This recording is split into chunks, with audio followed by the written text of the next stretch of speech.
大家好，我是蓝洋老师。春节放假也差不多了，今天给大家来做一期有线耳机的视频。这两个耳机是我过年前就收到了，一个 G50，一个 G30，还有一个3合1 Type C 耳放加充电组件。两个耳机从这个配色大家都能看出来是主打游戏耳机。首先说说这个 G30， 内置了 DSP 声卡，赠送了多个大小不同的耳塞和鲨鱼鳍，耳机上的麦不用的时候可以拔掉，还配了一个防喷罩。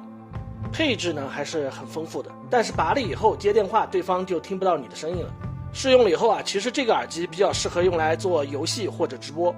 因为这个耳机的底噪非常明显，听歌就非常难受了。但是游戏或者直播的话，耳机的线控上面有2个按钮，一个是游戏模式，在实际游戏中脚步增强我确实能明显的感受到，但是方位增强的话感受就一般般，这对喜欢吃鸡的朋友来说可以算是物理外挂了。另外一个按钮有录音棚、娃娃音、女声、男声、演播厅、修音6种模式，可以实时改变你的声音。但是也许是老师本人的声音太过粗犷，娃娃音和女声2种模式实时转换后实在是无法接受。修音模式呢就比较像直播的时候好多喊麦主播使用的效果。那么当你买了这个耳机，喊麦直播就不需要再买单独的声卡了。